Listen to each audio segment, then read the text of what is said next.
नमस्कार दोस्तों, आज हम आपको सुनाते हैं अकबर और बीरबल की कहानी। अकबर बीरबल की अक्लमंदी की परीक्षा लेने के उद्देश्य से उसे विचित्र कार्य को सौंपा करते थे। ऐसा कर उन्हें आनंद की प्राप्ति होती थी। एक दिन दरबार में राजकीय कार्रवाई के मध्य अचानक अकबर बीरबल से बोले, बीरबल, इस राज्य के 4 सबसे बड़े मूर्खों को हमारे सामने हाजिर करो। हम तुम्हें 1 महीने का समय देते हैं, तुरंत इस काम में लग जाओ। अकबर का आदेश सुन बीरबल आश्चर्यचकित हुआ, किंतु वह तो था एक अकबर का मुलाजिम ही, उनका हुक्म मानना उसका फर्ज था। वह तुरंत 4 मूर्खों की तलाश में निकल पड़ा। एक महापूर्ण होने के उपरांत वह 2 व्यक्तियों के साथ अकबर के समक्ष उपस्थित हुआ। अकबर की दृष्टि जब 2 व्यक्तियों पर पड़ी तो वे फिफर हो गए। बीरबल, ये क्या तुम 2 ही मूर्खों को लेकर आए हो? हमने 1 महीने का वक्त तुम्हें 4 मूर्खों को लाने के लिए दिया था। हुजूर, मेरी गुजारिश है कि अपना गुस्सा शांत रखिए और मेरी पूरी बात सुने बगैर किसी नतीजे पर मत पहुंचिए। बीरबल अकबर का गुस्सा शांत करते हुए बोला। बीरबल की बात सुनकर अकबर का गुस्सा कुछ ठंडा हुआ। जापना, ये रहा पहला मूर्ख। इसकी मूर्खता का वर्णन सुनेंगे तो आप भी सोचेंगे ऐसे लोग भी होते हैं इस दुनिया में। पहले व्यक्ति को आगे कर बीरबल बोला, बताओ ऐसी क्या मूर्खता कर रहा था ये? अकबर ने पूछा। हुजूर, मैंने इस व्यक्ति को बैलगाड़ी पर बैठकर कहीं जाते हुए देखा। बैलगाड़ी चालक के अतिरिक्त बैलगाड़ी पर बैठा ये अकेला व्यक्ति ही था।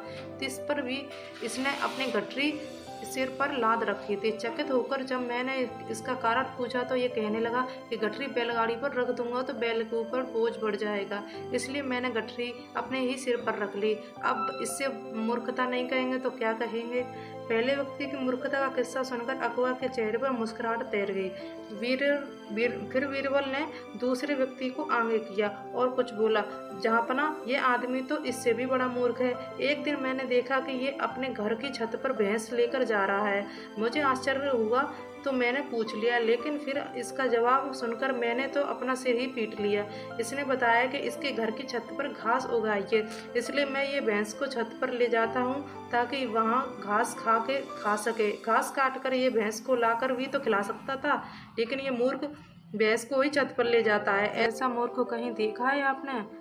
वाकई इन दोनों की कारस्तानी बेवकूफ़ों वाली हैं। अब बाकी के 2 मूर्खों को पेश करो।